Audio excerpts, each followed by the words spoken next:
Mohon maaf, akhir-akhir ini kan banyak yang memperdebatkan. Kemudian menyampaikan sebuah hadis, misalkan al ulama warasatul anbiya akrim bihim warisan aw mawrusan wa innal anbiya lam yuwarrisu dinaran wala dirhaman walakin warrasu ilman faman akhadahu faqad akhadha bihadzin wafir. Akhirnya ada yang dengan pede menyampaikan, afwan ya para habaib, ternyata teksnya di sini yang dapat privilege, yang dapat keunggulan, yang disebut waris Nabi itu ulama, bukan habaib. Akhirnya mereka mengatakan begitu. Intinya apa? Terjadi diametral, seakan-akan nomenklatur ulama tidak bisa dimasuki habaib, sehingga nomenklatur ulama yang ada di dalam an-nusus asy-syar'iyyah, baik di dalam Al-Quran ataupun dalam sunnah, itu disematkan kepada ulama yang habaib tidak boleh masuk ke situ. Ya karena memang secara sosiologis kita sering menyebutkan yang mulia para ulama dan para habaib, seakan-akan di habaib tidak ada ulama. Assalamualaikum warahmatullahi wabarakatuh. Selamat datang di channel Belajar Ngaji kita. Mudah-mudahan kita semua diberikan kesehatan dan selalu bersama dunia maupun di akhirat nanti. Dalam kesempatan kali ini kita akan menampilkan video dari kota Jember, Jawa Timur.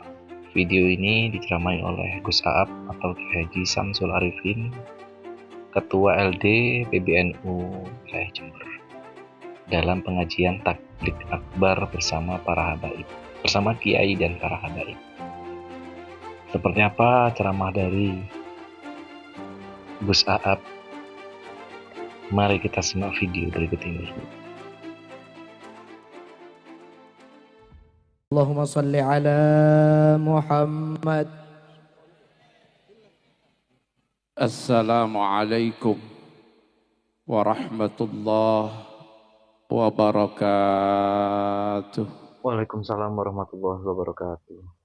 Bismillah, alhamdulillah, assalatu wassalamu ala rasulillah, Sayyidina wa maulana Muhammad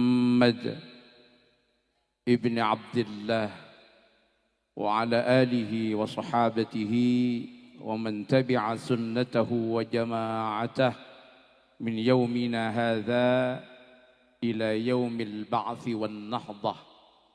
Amma ba'd. Yang sangat saya muliakan para sadah alawiyin wa fi muqaddimatihim pimpinan Pusat Al-Wafa bi Ahdillah Habib Jamal, ada Habib Hasan bin Ismail Al-Muhdar, Habib Nizar bin Husni Al-Idrus, Habib Alwi bin Abu Bakar, beserta Sayyidil Habib Ketua Al-Wafa bi Ahdillah Jawa Timur, Habib Khalid Madihid, beserta para habaib, dengan tanpa mengurangi rasa hormat dan ta'zim al-fakir, tidak bisa saya sebutkan satu persatu semuanya yang sangat saya muliakan. Para kiai, wa nakhussu bidzikri Kiai Al-Haj Majdi Ba'ith, Kiai Thaqib Mahfud Abdul Hanan sebagai Rais Syuriah, pengurus Majelis Wakil Cabang Nahdlatul Ulama Tanggul beserta seluruh jajaran para ruasa dan pengurus yang hadir, semua yang hadir pada malam hari ini, moga selalu dirahmati, diberkati oleh Allah Subhanahu wa Ta'ala. Alhamdulillah, Al-Fakir bisa silaturahim, acabis para habaib dan para masyayikh pada malam hari ini di tempat yang mulia ini. Paring sakonik bektoh untuk tormator kepada para ajunan setuju menyampaikan kalimah au kalimatain bin nisbah kalaban acara multaqa mantiki al-wafa bi ahdillah dari Provinsi Jawa Timur. Situng kesempatan yang sangat mulia keangkui Al-Fakir bersama-sama juga al-istifadah kalaban adanya majelis pada malam hari ini. Karena waktu yang cukup terbatas, mungkin Al-Fakir Tormator tidak seperti biasanya pengajian, cuma hanya ingin menyampaikan situng hadis dari Abi Hurairah radhiyallahu an yang dikeluarkan oleh Imam Muslim di dalam Sahih Muslim, di mana baginda Rasulullah sallallahu alaihi wasallam ajabu, bada'al islamu ghariban wa sayaudu kama bada'a. Wa fi riwayatin fatuba lil ghuraba.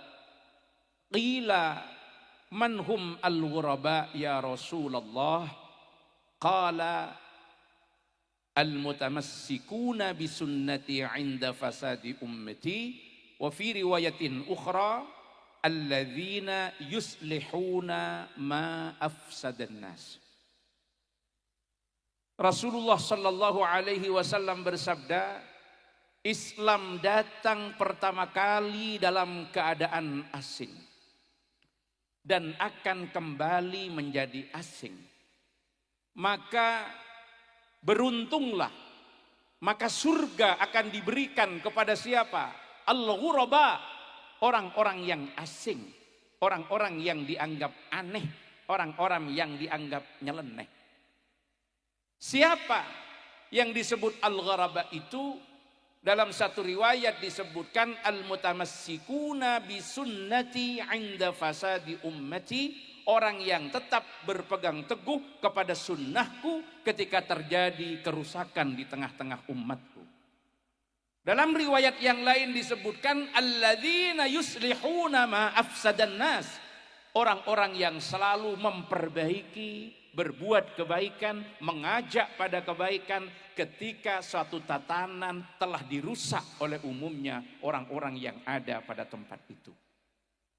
Jadi Islam pertama para hadirin datang dalam keadaan gharib, di mana Rasulullah sallallahu alaihi wasallam menerima wahyu di Makkah pada usia beliau ke-40 dan kemudian mendakwahkan Islam. Awal mula didakwahkan dari rumah ke rumah. Pendekatannya persuasif dari orang per orang, belum bisa mengadakan kegiatan-kegiatan seperti pada malam hari ini. Kenapa? Islam masih asing. Islam masih dianggap sebagai sesuatu yang aneh, sebagai sesuatu yang baru, yang belum dikenal oleh masyarakat pada waktu itu. Maka sedikit demi sedikit Rasulullah mengabarkan Islam, Rasulullah mendakwakan Islam. Mulai ada ketertarikan dari umumnya orang-orang kufar Mekah, orang-orang kufar Quraisy. Mulai ada ketertarikan kepada Islam. Walaupun itu populasinya sangat sedikit dan tidak mampu untuk menjangkau lapisan yang luas, karena pada waktu Rasulullah dakwah di Mekah, Rasulullah belum mampu menguasai struktur politik dan belum memiliki pondasi ekonomi yang kuat. Sehingga dakwah dilakukan dari rumah ke rumah. Dan yang banyak tertarik kepada Islam itu adalah para du'afa, orang-orang lemah, para hamba sahaya. Kenapa? Karena Islam mengajarkan pembebasan, Islam mengajarkan persamaan hak, Islam mengajarkan kesetaraan, bahwa semua manusia di hadapan Allah yang paling utama adalah yang paling bertakwa kepada Allah Subhanahu wa taala. Sehingga ketika ini dibiarkan, maka banyak yang terancam, para kepala-kepala suku, para pemilik-pemilik modal. Nanti kalau disamakan dengan para kaum-kaum lemah, mereka terancam dan mereka tidak mau. Akhirnya apa? Orang-orang lemah yang ikut Rasulullah harus sembunyi-sembunyi dari majikannya. Bahkan ada yang begitu ketahuan disiksa, seperti Sayyidina Bilal bin Rabah yang kemudian dimerdekakan oleh Sayyidina Abu Bakar As-Siddiq radhiyallahu anhu. Nah, inilah perkembangan Islam pada awalnya. Terus Islam disebarkan dari rumah ke rumah, walaupun kemudian tetap ada penolakan dari orang-orang kufar Mekah. Karena mereka tidak mau menerima agama yang baru dan tidak mau untuk bergabung dengan agama yang baru, serta enggan meninggalkan agama leluhur. Akhirnya mereka menemui pamanda Rasulullah sallallahu alaihi wasallam, Abu Talib bin Abdul Muttalib, untuk bernegosiasi agar Rasulullah berhenti berdakwah. Apa yang mereka tawarkan? Lau arada malan laja'alnahu aktsarana malan. Lau arada mulkan laja'alnahu malikan. Ditawari harta yang banyak, ditawari kekuasaan. Kalau mau menikah dengan yang cantik-cantik, dicarikan yang paling cantik-cantik. 3 hal yang ditawarkan pada Rasulullah, sebagaimana banyak karena 3 hal ini orang sekarang tergelincir. Itu yang dikenal dengan apa? Tahta, harta, wanita. Tapi apa jawaban Rasulullah? Wallahi ya am, law wada'u syamsa fi yamani fi yamini wal qamaru fi shimali ala an atruka hadzal amr ma taraktu. Demi Allah wahai pamanku, kalau mereka meletakkan rembulan di tangan kananku, meletakkan matahari di tangan kananku, rembulan di tangan kiriku, untuk berhenti berdakwah, saya tidak akan berhenti. Karena kegigihan Rasulullah, akhirnya mereka memutuskan akan membunuh Rasulullah Shallallahu Alaihi Wasallam pada satu malam yang telah disepakati. Mereka akan mengepung rumah Rasulullah. Pada saat itu ada perintah hijrah. Ini singkatnya. Maka berhijrahlah Rasulullah dari Mekkah ke Yathrib, dan di sana kemudian menjadi Al-Madinah Al-Munawwarah. Ada situasi yang berbeda dengan yang dihadapi di Mekkah, di mana daya terima masyarakat welcome kepada Rasulullah lebih baik kepada Rasulullah, dan banyak mereka berbondong-bondong menjadi bagian daripada perjuangan Rasulullah Shallallahu Alaihi Wasallam. Islam membesar, puncaknya setelah Fathu Makkah, kemudian yang masuk Islam itu afwaja, rombongan-rombongan besar, dan Islam berekspansi ke negara-negara lain di Jazirah Arab, bahkan sampai ke berbagai belahan penjuru dunia. Jadilah Islam agama yang besar. Tapi kenapa di sini Rasulullah menyampaikan wasayaudu ghariban? Islam yang awalnya asing kemudian menjadi ramai, diikuti oleh banyak penduduk yang hari ini populasi umat Islam, kalau antara Katolik dengan Kristen itu dipisah, menempati populasi terbanyak pemeluk agama di dunia. Dari berbagai macam sensus, berbagai macam data, populasi umat Islam sekarang ini posisinya sudah mencapai kurang lebih di 2,2. Jadi 2 miliar ya, 2 juta, 200 juta itu populasi umat Islam yang ada di dunia. Menjadi agama besar. Tapi kenapa Rasulullah di sini menyampaikan bahwa Islam akan kembali asing setelah sebelumnya asing? Ternyata para ulama yang mengomentari terhadap hadis ini banyak yang menyampaikan perbedaannya.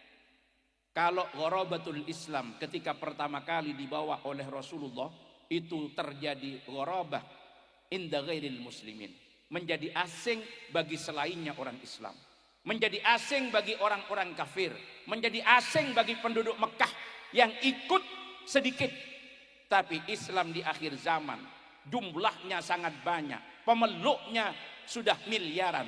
Kenapa dikatakan wasayaudu ghariban? Islam di akhir zaman itu bukan asing bagi orang lain, tapi menjadi agama yang asing bagi pemeluknya sendiri. Artinya apa? Di akhir zaman umat Islam membeludak, populasinya besar, jumlahnya sangat banyak, tetapi yang mereka mengaku Islam banyak yang tidak kenal terhadap Islam. Katanya orang Tanggul, itu namanya Islam apa? Islam KTP. Apa Islam KTP? KTP-nya masuk surga, orang ngececer beda etekoan. Itu Islam KTP. Akhirnya kenapa terjadi seperti ini? Ini sebetulnya fokus yang ingin saya sampaikan saat ini. Kenapa terjadi gharabatul Islam inda ahli? Kenapa Islam menjadi asing bagi pemeluknya? Jumlah pemeluknya sangat banyak, tapi mereka tidak kenal Islam, sehingga perilakunya sudah tidak sesuai dengan yang diajarkan oleh Islam. Yang di bidang ekonomi, cara berperilaku, dalam masalah ekonomi pun tak cocok pun saya ceraki Islam. Yang di politik tidak mampu merepresentasikan bagaimana akhlak berpolitik yang diajarkan di dalam Islam. Yang ada di tengah-tengah masyarakat, nih kadang-kadang pola hubungannya, tatingkanya sudah banyak meninggalkan Islam. Jadi semakin lama menjadi semakin asing. Tapi asingnya bagi siapa? Asing bagi pemeluknya sendiri. Nah, disebutkan di dalam beberapa referensi yang pernah saya baca, masababu gharabatil Islam inda ahli. Apa yang menyebabkan Islam ini menjadi agama yang asing bagi pemeluknya? Ternyata penyebabnya ada dua. Yang nomor satu adalah qillatul ulama, yang nomor dua du'fu himmatil muslimin littafaqquhi fid din wa tafaqqahu fi ghairi dinillah. Jadi yang menyebabkan keasingan Islam yang pertama adalah qillatul ulama, kita mengalami krisis ulama. Ulama sajan abid, sajan sakoni, sajan sakoni, sajan sakoni. Ulama-ulama yang jadi panutan kita sudah banyak yang wafat. Kadang-kadang yang di belakangnya belum siap untuk menjadi penggantinya. Semakin lama semakin sedikit. Ditambah dengan yang kedua, du'fu himmatil muslimin littafaqquhi fid din wa tafaqqahu fi ghairi dinillah. Lemahnya semangat umat Islam dalam belajar agama, dan mereka lebih banyak belajar di luar agama. Banyak sealim politik, alim ekonomi, alim dalam budaya dan lain sebagainya, tapi lemah ilmu di bidang agama. Sekarang kita urut dulu dari yang pertama, secara singkat ulamator. Yang pertama apa? Qillatul ulama. Kita mengalami krisis para ulama. Nah, bukannya ulama banyak. Di mana-mana ulama ini kan banyak, kondisi beda. Bahkan ada forumnya, namanya Majelis Ulama Indonesia. Berarti ulama tidak mengalami krisis, ulama banyak. Ulama nikah sajen abid, kita semakin krisis, semakin sedikit para rabu setuju. Ulama semakin sedikit, tapi perlu digarisbawahi yang dimaksud ulama Kak Dinto adalah ulama secara normatif. Ulama dalam perspektif Al-Quran, mungkin dalam bahasa orang yang melakukan kajian tafsir maudhu'i. Ulama secara normatif, bukan ulama secara sosiologis. Kenapa saya katakan begini? Kalau ulama secara sosiologis banyak, tidak berkurang sedikit pun. Siapa ulama secara sosiologis? Ulama secara sosiologis mereka adalah orang yang disematkan gelar ulama kepadanya oleh orang lain, entah memenuhi kriteria atau tidak. Saya agak tertarik tadi dengan muqaddimah yang disampaikan oleh Habib Abdullah bin Alwi yang kita kenal dengan Habib Fikih. Jadi kalau Habib Abdullah bin Alwi itu nama siang Habib. Kalau Habib Fikih nama malam. Beliau ini menyebutnya tepat, Pak. Bahkan Tengku Latifi ini kan sering menyebutnya itu juga menganut kepada terminologi secara sosiologis, bukan normatif. Beliau menyebut yang saya muliakan para sadah alawiyin dan para kiai. Akhirnya saya ikuti beliau itu dalam muqaddimah saya. Karena kulit juga terbiasa menyebutkan, walaupun yang saya maksudkan itu ulama sosiologis. Di majelis-majelis NU, saya selalu mengatakan, di mata NU beda dua. Habaib ben ulama, ulama ben habaib. Tapi maaf, ini adalah sebutan ulama sosiologis. Benih ulama normatif. Karena mungkin kata ulama ini telah mengalami perluasan dan penyempitan makna. Ada tawassu, ada tasghir. Ada perluasan, ada ekspansi makna, tapi juga ada penyempitan makna. Maksudnya apa? Perluasan makna yang sejatinya bukan ulama, kepada mereka disematkan ulama yang seharusnya masih masuk kategori ulama, tidak disebutkan kepadanya ulama. Yang paling berbahaya ketika teks keagamaan terkait dengan ulama kemudian disebutkan secara tidak tepat, malah kadang-kadang digunakan menafikan yang lain. Ini harus menjadi kesadaran kolektif. Kenapa demikian? Ulama renung, ini kesalahan sosiologis dari cak-caan. Mohon maaf, akhir-akhir ini kan banyak yang memperdebatkan. Kemudian menyampaikan sebuah hadis, misalkan al-ulama warasatul anbiya akrim bihim warithan aw mawrusan wa innal anbiya lam yuwarrithu dinaran wala dirhaman walakin warrathu ilman faman akhadahu faqad akhadha bihadhin wafirin. Akhirnya ada yang dengan pede menyampaikan, afwan ya para habaib. Ternyata teksnya di sini yang dapat privilege, yang dapat keunggulan, yang disebut waris Nabi itu ulama, bukan habaib. Akhirnya mereka mengatakan begitu. Intinya apa? Terjadi diametral, seakan-akan nomenklatur ulama tidak bisa dimasuki habaib. Sehingga nomenklatur ulama yang ada di dalam an-nusus asy-syar'iyyah, baik di dalam Al-Quran ataupun dalam sunnah, itu disematkan kepada ulama yang habaib tidak boleh masuk ke situ.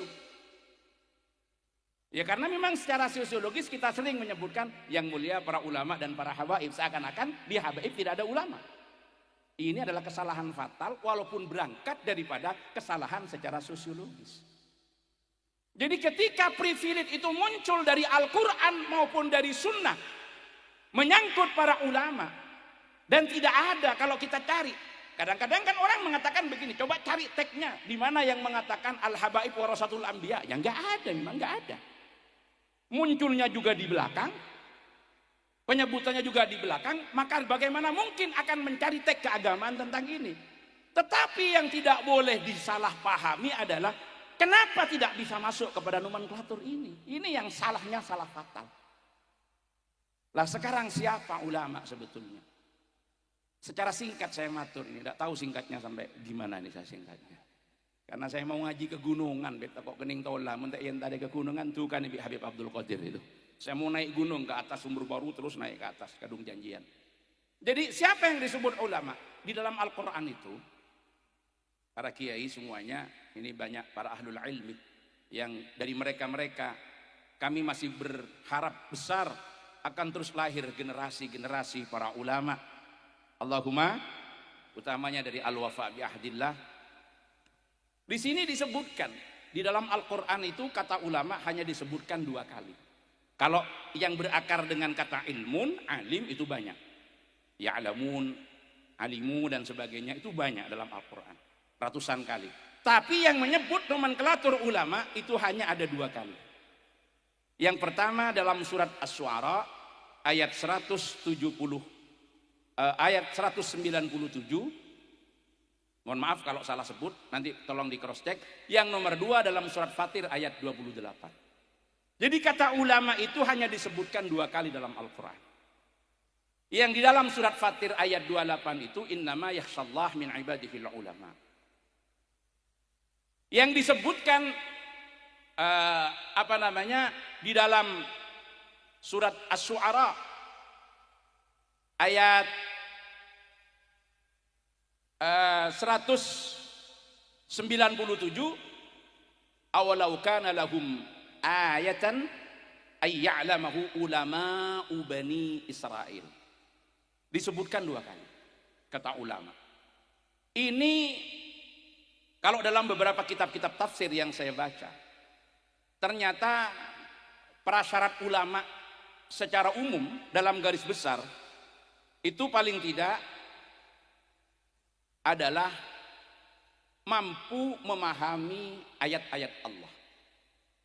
Jadi siapa para ulama itu adalah orang-orang yang mampu memahami ayat-ayat Allah. Kemudian dari surat Asy-Syu'ara itu yang dimaksudkan adalah ke arah ayat-ayat qauliyah, yang dari surat Fatir ke ayat-ayat kauniyah. Jadi dalam Asy-Syu'ara itu diawali dengan wa innahu latanzilu rabbil alamin nazala bihir ruhul amin ala qalbika litakuna minal munzirin bilisanin arabiyyin mubin wa innahu lafi zuburil awwalin awalau kana lahum ayatan ay ya'lamahu ulama'u bani Israil. Jadi ini terkait dengan ayat-ayat qauliyah. Artinya dari sini apa kriteria para ulama? Yang dari situ biar kita tidak terjebak kepada perluasan dan penyempitan makna. Siapa mereka? Pasera ulama nih kak. Syarat ulama. Nomor situng alimun binususil kitabi was sunnah. nguasain ngageli terhadap an-nusus asy-syar'iyyah baik minal kitab was sunnah, dari Al-Quran dan sunnah.